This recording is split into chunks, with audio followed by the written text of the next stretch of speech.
ಉತ್ತರಾಖಂಡದಲ್ಲಿ ಆಯ್ತು ಕೊಡ್ಲಿಲ್ಲ, ಹಿಮಾಚಲ್ ಪ್ರದೇಶ ಎಲ್ಲೆಲ್ಲ ಕೊಟ್ಟಿದ್ದೀವಿ. ಉತ್ತರ ಈಗ ಆಗಿದೆ, ಕಾಶ್ಮೀರದಲ್ಲಾಗಿದೆ, ಉತ್ತರಾಖಂಡದಲ್ಲಾಗಿದೆ, ಹಿಮಾಚಲ್ ಪ್ರದೇಶದಲ್ಲಾಗಿದೆ. ಹೌದು, ಎಲ್ಲ ಕಡೆ ಆಗಿದೆ. ಎಲ್ಲಿ ಕೊಡಬೇಕು, ಎಲ್ಲಿ ಪಕ್ಕದ ರಾಜ್ಯ ಇದು. ಹೃದಯವಂತಿಕೆ ಸರ್, ಮಾತ್ರ ಹೃದಯವಂತಿಕೆ ಅಂತ. ನಾವು ಹೃದಯವಂತರು, ಇವರು ಹೃದಯ ಇಲ್ಲದವರು ಹೃದಯಹೀನರು. ನಿಮ್ಮ ನಿಮ್ಮ ನಿಮ್ಮ ಹೃದಯ ವಯನಾಡಿಗೆ ಮಾತ್ರ ಇರೋದು, ಬೇರೆ ಕಡೆ ಇಲ್ಲ. ನಿಮ್ಮ ಹೃದಯವಂತರು ನಾವು, ವಯನಾಡಿಗೆ ಮಾತ್ರ ಇರೋದು. ಹೃದಯಹೀನರು. ಅದರಿಂದ ಮಾನ್ಯ ಅಧ್ಯಕ್ಷರೇ, ಇದು ಒಂದು. ಎರಡನೇದು, ವಿಜಯನಗರದಲ್ಲಿ ಇವರು ಹೇಳಿರೋದು, ಈಗ ಸಾಧನಾ ಸಮಾವೇಶ, ಕಾಂಗ್ರೆಸ್ ಸರ್ಕಾರದ ಸಾಧನಾ ಸಮಾವೇಶ. It is not A party function. Congress ಸರ್ಕಾರದ ಸಾಧನಾ ಸಮಾವೇಶ. ಅದರಿಂದ ಇವ್ರಿಗೂ ಕರೆದಿದ್ದು ನಾವು, ಅಶೋಕ್ ಅವ್ರಿಗೂ ಕರೆದಿದ್ದು, ಇವ್ರಿಗೂ ನಮ್ಮ ಯಾರು ನಾರಾಯಣ ಸ್ವಾಮಿ ಅವ್ರಿಗೂ ಕೂಡ ಕರೆದಿದ್ದು. ನೀವು ಬರಲಿಲ್ಲ, ಬರಬೇಕಾಗಿತ್ತು ನೀವು. ಕಾಂಗ್ರೆಸ್ ಸರ್ಕಾರದಾಗಿತ್ತು. ಈಗ ಮೊನ್ನೆ ಪ್ರಧಾನಮಂತ್ರಿಗಳು ಬಂದಿದ್ರು, ಮೆಟ್ರೋ ಎಂಥದ್ದು ಎಲ್ಲೋ ಲೈನ್ ಉದ್ಘಾಟನೆ ಮಾಡಕ್ಕೆ ಬಂದಿದ್ರು. ನೀವೆಲ್ಲ ಬಾವುಟಗಳು ಹಾಕೊಂಡಿದ್ರಲ್ಲ, ಯಾಕೆ ಹಾಕೊಂಡಿದ್ರಿ? ನಿಮ್ ಫಂಕ್ಷನ್ ನಮ್ಮ ಪಾರ್ಟಿಯಿಂದ ಜೈಮಿಂದ ಹಾಕೊಂಡು ಮಾಡಿರೋದು, ಸರ್ಕಾರ ನಾವ್ ಎಷ್ಟು ಗೊತ್ತಾ ಖರ್ಚು ಮಾಡೋದು? 87.37%. ನಮ್ಮ ಪಾಲು 77.37. ನೀವು ಖರ್ಚು ಮಾಡೋದು 13.63. ಸರ್ ಮಾತಾಡ್ಬೋದು ಸರ್? ಏನ್ ಮಾತಾಡ್ತೀರಿ? ಕೂತ್ಕೊಳ್ಳಿ ಪ್ಲೀಸ್. ನಾವು ಮಾತಾಡುವಾಗ ಮಧ್ಯದಲ್ಲಿ ನಾ ಇನ್ನೂ ಮುಗಿಸಿಲ್ಲ, ಆಮೇಲೆ ಮಾತಾಡಿ.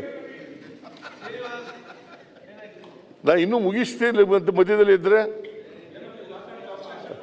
ಏನಿಲ್ಲ. ಈಗ ಅಶೋಕ ಮಾತಾಡ್ತಾ ಇದ್ರು, ಇಲ್ಲಿ ತೀರ್ಮಾನ ಆಗಿದೆ ಅಂತ ಹೇಳ್ತಾ ಇದ್ರು. ಲೀಡರ್ ಆಫ್ ದಿ ಅಪೋಸಿಷನ್ ಮಾತಾಡುವಾಗ, ಮುಖ್ಯಮಂತ್ರಿಗಳು ಮಾತಾಡುವಾಗ ಅವರು ಈಲ್ಡಾದ್ರೂ ಮಾತ್ರ ಮಾತಾಡಬೇಕು, ಅಲ್ಲದೇವ್ರು ಮಾತಾಡಬಾರ್ದು. ನಾನು ಈಲ್ಡ್ ಆಗಿಲ್ಲ.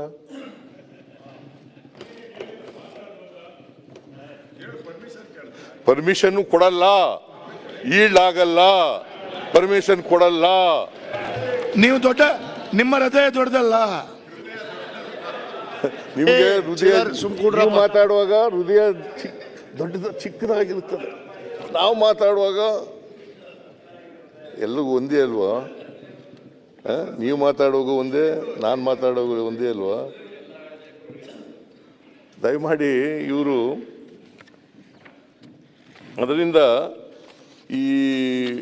ನಾನು ಹೇಳಕ್ಕೆ ಹೋಗೋದಿಲ್ಲ. ಈಗ ಮೆಟ್ರೋ ಬಗ್ಗೆ ಮಾತಾಡಕ್ಕೆ ಹೋದರೆ ಮತ್ತೆ ಅವ್ರು ಎದ್ಬಿಡ್ತಾರೆ ಎಲ್ಲ.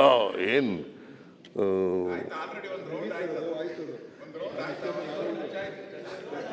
ಚರ್ಚೆ ಆಯ್ತಾ? ಚರ್ಚೆ ಆಗಿದೆ ಅಂತ ಬೇಡ ನಾನು ಅದರಿಂದ ಮಾನ್ಯ ಅಧ್ಯಕ್ಷರೇ, ಇದು ಸರ್ಕಾರದ ಸಾಧನಾ ಸಮಾವೇಶ ಅನೇಕ ಕಡೆಗಳಲ್ಲಿ ಮಾಡಿದ್ದೀವಿ. ನಾಟ್ ಓನ್ಲಿ ವಿಜಯನಗರ ಅಲ್ಲ, 2 ವರ್ಷದ್ದು ಸಾಧನಾ ಸಮಾವೇಶ ಮಾಡಿದ್ದು. ಅಲ್ಲಿ ನಾವು 2 ವರ್ಷ ಸರ್ಕಾರ ಪೂರೈಸಿತ್ತು, ಹಾಗಾಗಿ ಸಾಧನಾ ಸಮಾವೇಶ ಮಾಡಿದ್ದು. ಇವ್ರನ್ನೂ ಕರೆದಿದ್ದು, leader of the opposition in the lower house, leader of the opposition in the upper house, ಅವ್ರನ್ನೂ ಕೂಡ ಕರೆದಿದ್ದು. ಅವರಿಬ್ಬರು ಬರಲಿಲ್ಲ. ಬೇರೆಯವ್ರನ್ನೂ ಕೂಡ ಕರೆದಿದ್ದು, ಬೇರೆ ಕೇಂದ್ರದ ಮಂತ್ರಿಗಳನ್ನೂ ಕೂಡ ಕರೆದಿದ್ದು. ಇನ್ವಿಟೇಷನ್ ನೋಡಿ, ತೆಗೆದು ನೋಡಿ. ಯಾವ ಫಂಕ್ಷನ್ಗೂ ಕೂಡ ಬರಲ್ಲ ಇವರು. ಬಂದು ಅಲ್ಲಿ ಮಾತಾಡಬೇಕಾಗಿತ್ತು. ಬಂದು ಇಲ್ಲ, ನೀವು ಹೇಳ್ತಾ ಇರೋದು ಸುಳ್ಳು, ಈ ಸಾಧನೆಗಳನ್ನೆಲ್ಲ ಮಾಡಿರ್ತಕ್ಕಂಥದ್ದು ಸುಳ್ಳು ಅಂತ ಹೇಳ್ಬೇಕಾಗಿತ್ತಲ್ಲ. ಬಂದು ಜನ ಹೊಡೆಯೋವಾಗ ಅವ್ರಿಗೆ ನೈತಿಕತೆ ಇಲ್ಲ ಬಂದು ಹೇಳಲಿಕ್ಕೆ. ಮಾತಾಡಬೇಕು ಕೂತಲ್ಲಿಂದ. ಅದರಿಂದ ಮಾನ್ಯ ಅಧ್ಯಕ್ಷರೇ, ನಾವು ಇದು ಸರ್ಕಾರಿ ಫಂಕ್ಷನ್ನು, ಅದಕ್ಕೆ 10 ಕೋಟಿ ರೂಪಾಯಿನ ಖರ್ಚು ಮಾಡಿದ್ದೀವಿ. ಅದನ್ನು ಇಲ್ಲಿ ಸಪ್ಲಿಮೆಂಟರಿ ಎಸ್ಟಿಮೇಟ್ನಲ್ಲಿ ತಗೊಬಂದಿದ್ದೀವಿ. ಇದು ಸದನ ಒಪ್ಪಿಗೆ ಕೊಡಬೇಕು ಅಂತೇಳಿ ಕೇಳಿದ್ದೀವಿ. ಆಮೇಲೆ 10 ಕೋಟಿ ವಯನಾಡಿಗೆ ನಾವು ಖರ್ಚು ಮಾಡಿದ್ದೀವಿ, ಅದನ್ನು ಕೂಡ ತಂದಿದ್ದೀವಿ. ಅದರಿಂದ ಇದು ಮಾನವೀಯತೆ ದೃಷ್ಟಿಯಿಂದ ಮಾಡಿರ್ತಕ್ಕಂಥ ಖರ್ಚು. ಈ ಖರ್ಚಿಗೆ ತಾವೆಲ್ಲ ಮಾನ್ಯ ಸದಸ್ಯರುಗಳು ಈ ಕಡೆಯವರು ಆ ಕಡೆಯವರು ಒಪ್ಪಿಗೆ ಕೊಡಬೇಕು ಅಂತೇಳಿ ನಿಮ್ಮಲ್ಲಿ ಮನವಿ ಮಾಡಲಿಕ್ಕೆ ಬಯಸ್ತೀನಿ.